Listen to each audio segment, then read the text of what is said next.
And so for the next session, I have the pleasure of introducing two branding experts who will guide you through the journey of brand evolution. David Keane, who's the CEO of Quo, and Catherine Montien-Vicienchai, who's the Chief Branding Officer of Quo. David and Catherine, over to you.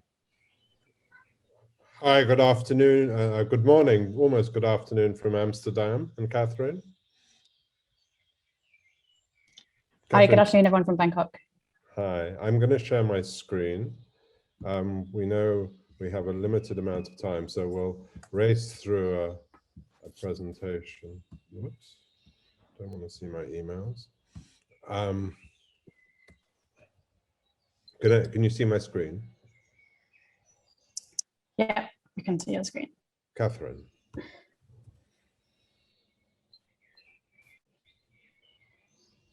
Catherine? Okay, yeah, can you hear me clearly? Yeah. So I think as we gather here today, there is obviously a lot of anticipation around an event that's supposed to take place in just a few short weeks' time, the Tokyo Olympics. And this is obviously an event, a massive event on the global sporting stage that was delayed from last year. And throughout the last few weeks and months, there has been huge uncertainty about whether it will even go ahead this year. I think the feeling is if this event does go ahead, if they manage to pull it off, despite all the difficulties, despite all the restrictions, it will be a huge milestone on the global events calendar. It will be something, it will be a victory against the most incredible odds.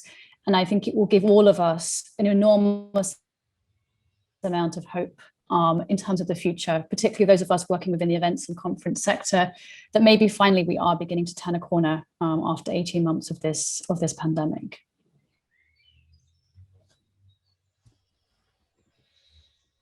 Next slide, please. But there's no denying that the world has changed. And we are in a very different place from a travel perspective than we were in 2019. And while some parts of the world, particularly in Europe and North America, are beginning to open up again, here in Asia, we're still very much in a closed border situation where it's very difficult to get in and out of different countries without significant quarantine requirements. And things are really still very restricted. And as all of you know on the call that today, that the events industry as a whole has been decimated by this crisis, and it really has hit us as bad as any other industry, if not worse so. The days of these kind of massive, big, in-person events, conferences, exhibitions could be still many months away coming back to this sort of scenario. And we have to question whether we will go back to anything like this for some time, and whether perhaps the future is more of a hybrid affair, where we're mixing in-person events with some degree of online or digital elements to the programming. And I think too that along the way, our audience has potentially changed. Maybe there are people in the past who attended our events in person who have dropped by the wayside, but new audience who've come on board, who've been attracted to the idea of being able to attend something online that better fits with their schedule, with their daily lives. And it really throws up a lot of questions about who we are, who we're serving, who our customer is, and what their specific needs are.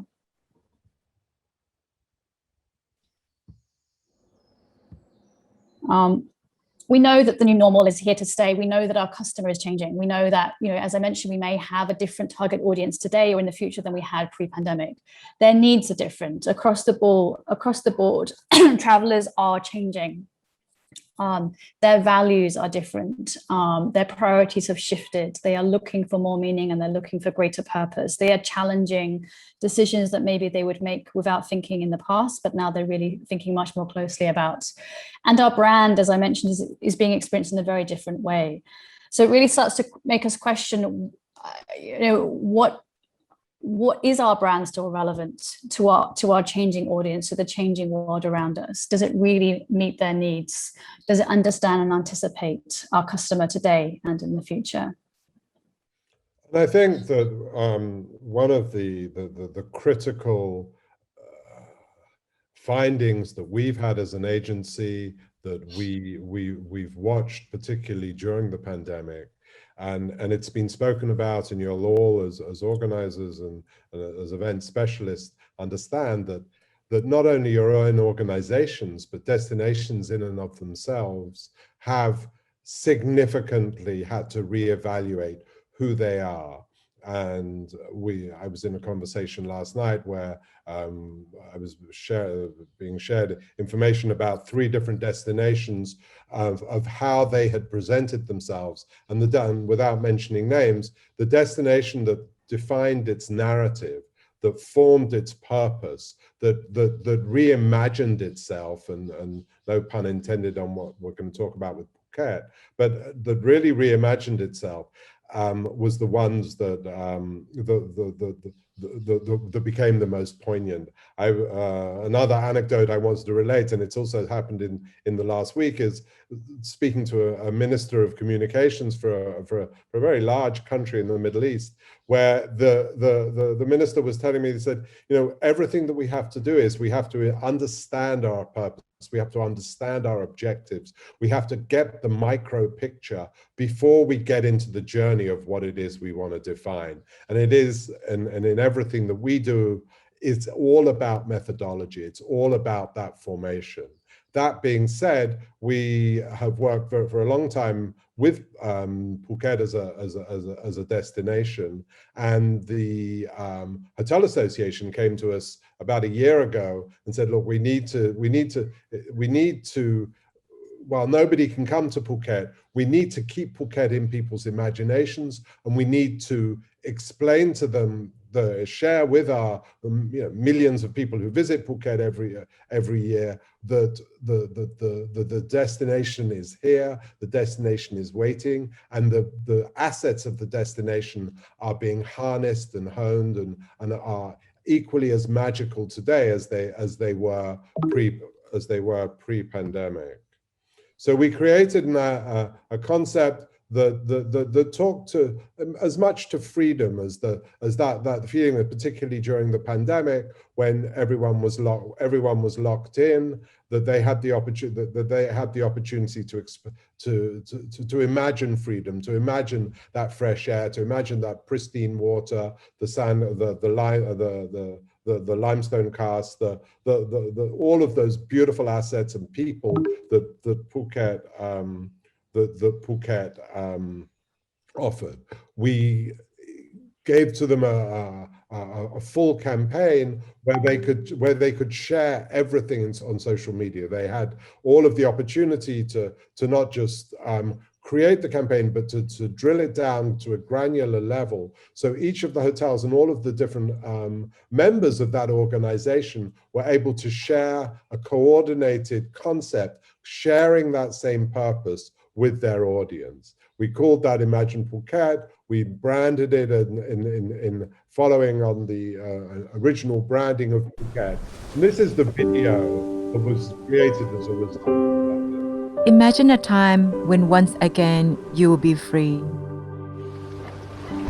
Free to travel, to explore, to be with those you love. Imagine that smile, beckoning you close. Imagine the limestone cars dancing on the horizon. Imagine that aroma with its taste of the ages. Imagine that moment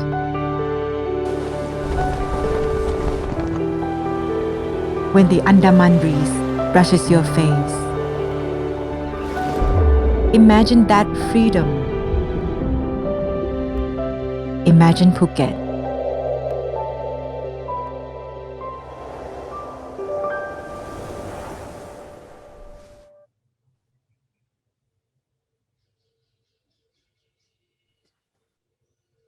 So Well, Phuket, we worked with the Phuket Hotels Association to create a campaign last year to sort of bring together and unite their members base and really kind of give them some hope and optimism for the future. I think other brands, for example, Expedia here, have actually taken a long, hard look at themselves and decided that it's time to refresh or rebrand. This is a quote from the Chief Branding Officer of Expedia. COVID-19 has forced us all to look inwards and reflect on who we are as a brand and what that means to our consumers. And as a result, they have created a new brand campaign called It Matters Who You Travel With. It's capitalizing on this idea, I think, that people are now thinking much more closely about the value of travel, of the meaning of travel, of the purpose, who they're traveling with, and who their travel companions and partners are. And Expedia is positioning itself as your partner on every step of the way, and has relaunched a number of their platforms and mobile apps and messaging campaigns through this rebranding process. The process of evolving or repositioning your brand, as we saw with that quote from Expedia, does start with that quite difficult process of really taking a step back and looking at who you are today. And this is what we would call in the branding world a brand audit. So it's crucial for each of you and for the organizations that you work with to understand, as we both have just mentioned, your purpose, the reason why you're being. You can't know where you need to get to unless you know where you are right now. And we encourage and urge each organization that we work with and with whomever you work to understand, to look at it through a clear lens, not to imagine what you think you are, what you imagine you are, to go to your stakeholders, to go to your customers, to do focus groups, to learn, to talk to your own people, to let each member of your organization have their voice when you understand the perception and before you get to the vision of what you want to be. Know exactly who you are. And for those organizations that haven't done this for many years, for decades, and sometimes in cases, you will find that you're behind the 8 ball, that the world has changed. And as Catherine just mentioned, that the customers have changed. And those customers today, particularly the younger generation, are looking, they're much more discerning. They're looking for something different. They're looking for a more meaningful organization, a more purposeful organization than the organization that you might think you are. So when we think about brand perception, as David mentioned, it's really about splitting it into the 2 sides of the coin. So your internal stakeholders, how do your employees, your key stakeholders internally perceive the brand? So that can be through anonymous questionnaires, through focus groups, through interviews, through a manner of different, through workshops even. And then externally, looking at your target audience, your business partners, your suppliers, and even the wider general public. What is their view of your brand? What is their perception of and study at that 360 picture? And then you need to start looking a little bit further afield. So beyond your own brand, what else is going on out there in the marketplace? What trends are happening out there within our industry or perhaps wider or comparative industries that we can learn from? What can we leverage and build on as opportunities for this brand? And what about our competitors? Who are your competitors today? Maybe are they changing? What are they doing with their brand?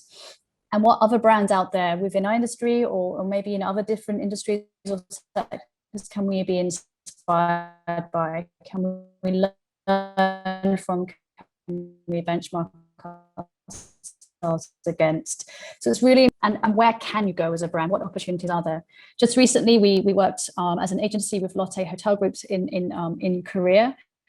And we went through a very comprehensive brand audit process with them, going through very similar steps. We did an exhaustive review of their existing portfolio, both internationally and within Korea. We looked at the market, we looked at their competitors, and then we formed a brand diagnosis. And it was very there were some surprises and there were some expected results, but it gave Lotte a huge amount of information and data on to which they are that now making the decisions about where they take their core Lotte Hotel brand. Do they make it a more upscale brand? Do they stick to their current upscale positioning, or do they move more into a luxury positioning? Do they keep all of their existing portfolio in the Lotte brand, or do they start to shuffle some of these properties in and out, depending on whether they meet the criteria of the newly evolved brand? So it was a real wake-up call for them, and they recognized they needed it, but it was a hugely important piece of work that has helped them to go to the next step as a hotel brand. And the learning I would urge everyone to take from this is, again, methodology. It's clear, it's concise. The customer or the organization knows exactly what they're doing, when they're doing it, and they know, to the point that I was making before, what is the findings, the brand diagnosis, as we call it, what it is they're going to find out at the end of that process. And to this point, and this is something that we encourage, is we understand where you are today, we look at insights and trends, and we look at where you want to be tomorrow. What is that positioning? What is that delta? What is that delta that you're gonna understand to where you want to get to? And how do we do that? Yeah, and then understanding that delta is a big part of the conversation that comes next, which is your brand vision. So once as you're thinking about where you are today and you're fully understanding that, you then start to think about where you want to be and how you're going to get that, and what that means in terms of your brand perception, your brand vision. So you project yourself 5 or even 10 years in the future. What do you want the brand to look like? What do you want success to be in the industry? Will it be a disruptor? Will it be a follower? Will it be an innovator?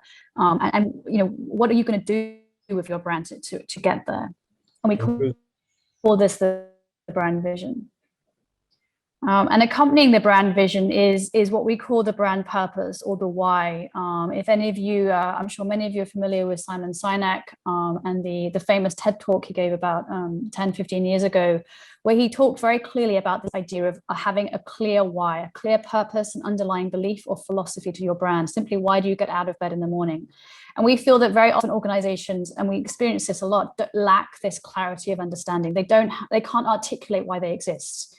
Not from they don't have a philosophy that drives themselves as a corporate team, nor do they have a philosophy that then is passed on to their employees, to their stakeholders, and to their target audience. It can be something very simple. Here are some examples of very famous purpose statements from known brands around the world. For example, Airbnb is the obvious travel one. We believe travel is better when you experience it as an insider. Or Nike, we believe if you have a body, you're an athlete. So often they don't even mention their product or their service. It's more an underlying belief that drives every element of their brand. And once you have that vision and you know your purpose, you can then turn your attention to your customer, to your target audience. We believe very strongly that the target audience cannot simply be about demographics. Part of it is demographics, part of it is about segmentation, but it's also about understanding your customer as a person, understanding their psychographic profile, their lifestyle, their behaviors, what's important to them, what drives them, what motivates them, what determines their travel decisions, and various other elements that influence whether or not they will engage with your brand. And we build profiles, or we build personas or archetypes for our different types of customers, where we really start to dig down into the different values and personality traits of these personas, and imagine the kind of people that will be working, that will find our brand appealing and will engage with us. This is just one example from a recent project we worked on. And once we've formed that, we take and collate all of this information and map it. And we map it in several what we call perception maps, where we look for white space, where we see where our competition is, where the competitive destinations or brands are, and we find white space which feed into where the market is going, not where the market has been, but where our typologies, where our customers want to go.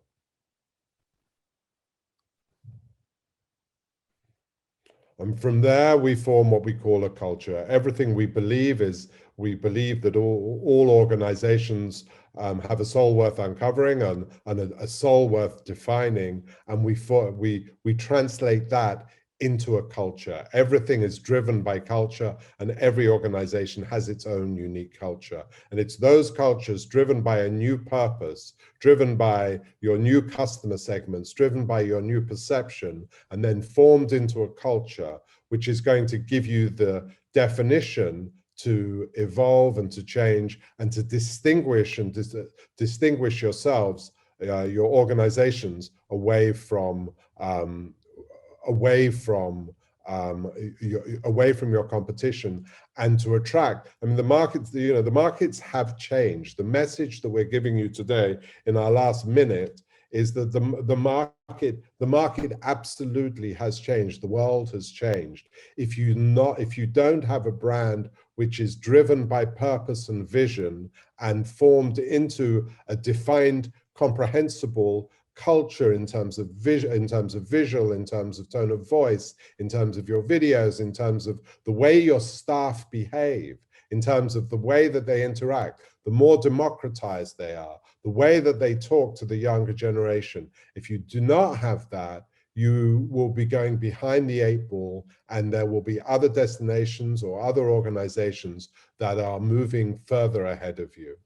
And that's what we found with Phuket, and Phuket is in the luxurious, or in the serendipitous position as of July the 1st of opening its own sandbox, where the future of tourism to Thailand, 20% of the entire Thai economy is held, and if Phuket is in this position because it, to a very small point, because it managed to garner its perception throughout the world, and particularly within Thailand, in its own backyard, as the world changed, as the world evolved. So whether that's meetings in person or in hybrid or in whatever form it is, we urge you to drive your purpose and to